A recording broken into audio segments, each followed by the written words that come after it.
Picture a man who made more money than the mob, selling heroin in the 1970s. This man is Frank Lucas, born in the heart of the Great Depression in 1930 in the small rural town of LaGrange, North Carolina. Lucas's early life was anything but easy. The harsh reality of poverty was a constant companion, as his mother struggled to put food on the table for Lucas and his siblings. A spark was ignited in Lucas at a young age, fueled by bitterness and a burning desire for retribution. His cousin's brutal murder at the hands of the Ku Klux Klan was a turning point in his life, pushing him further into the shadows of crime. This tragic event, coupled with the harsh realities of his upbringing, served as a catalyst in shaping the future kingpin. Lucas's early life was a recipe for the making of a criminal. From the rural landscapes of North Carolina, the bright lights of Harlem called to Lucas. Young and ambitious, Lucas found his way to the hustling, bustling streets of Harlem, New York. Leaving his teenage years behind, he dove headfirst into the turbulent and tantalizing world of crime. It started innocently enough, with Lucas mastering the art of pool hustling, a game of both skill and strategy.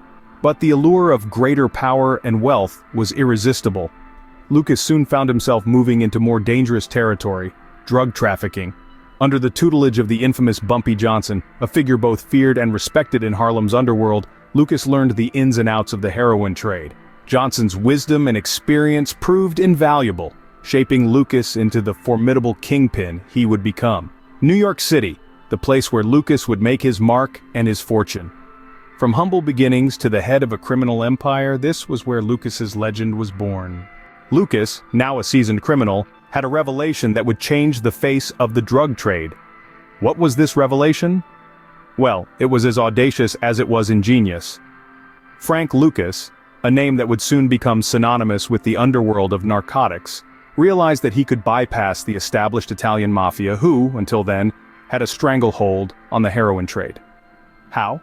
By sourcing the drug directly from the source, from the poppy fields of Southeast Asia, in the midst of the Vietnam War. Picture this, the world embroiled in conflict, nations at odds, and amidst all this chaos, Lucas saw an opportunity.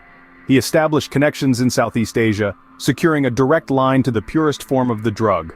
This was no small feat, but Lucas was no ordinary criminal. This was the inception of what Lucas would later dub the Golden Triangle operation. This wasn't just a name, it was a symbol of his audacity and cunning.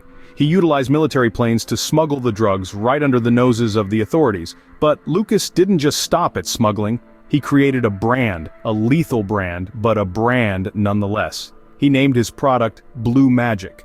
This wasn't your run-of-the-mill heroin, this was heroin at its purest, its most potent.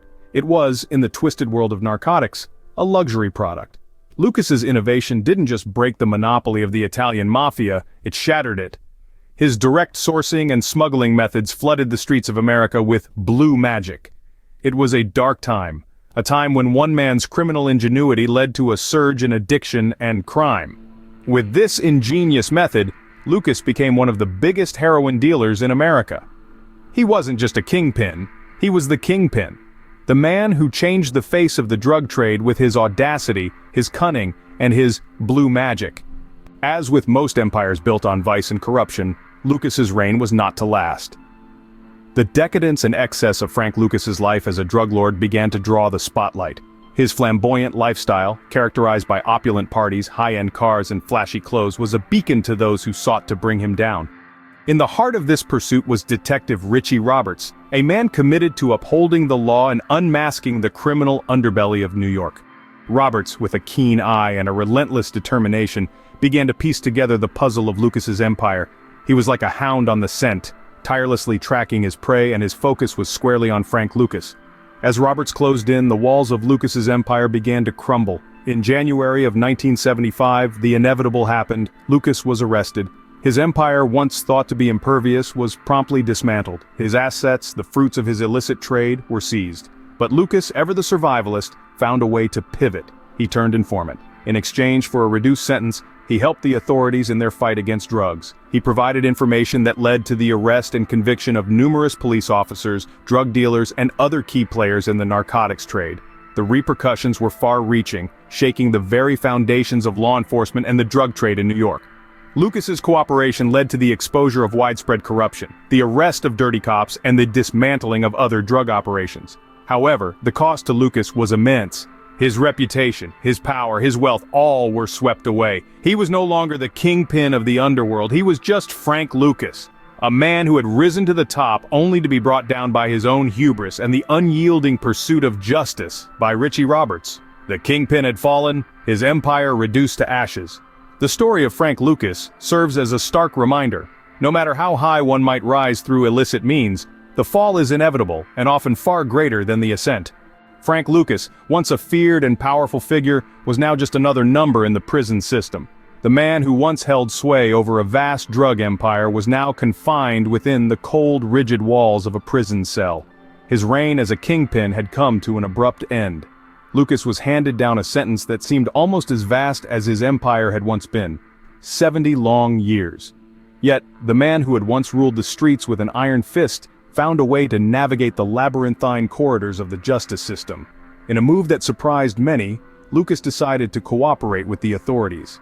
His invaluable insights into the world of organized crime and drug trafficking proved to be his ticket to an early release. After only 5 years behind bars, Lucas was back on the streets. But the world he returned to was not the one he had left behind. The empire he had built was no more. The streets he had once ruled now belonged to others. In the 1980s, Lucas was once again arrested for dealing drugs. This time, however, there wasn't an empire at stake. Lucas claimed he was merely trying to provide for his family. The kingpin had been reduced to just another dealer on the streets. Despite his repeated run-ins with the law, Lucas managed to live out the rest of his days as a free man. He passed away in 2019 at the ripe old age of 88. His life was a roller coaster ride of power, crime, downfall, and redemption. From kingpin to informant, from feared to forgotten, such was the life of Frank Lucas. A man who rose to dizzying heights, fell from grace, and managed to find a semblance of peace in the twilight of his life. His story serves as a stark reminder of the fleeting nature of power and the indomitable spirit of survival.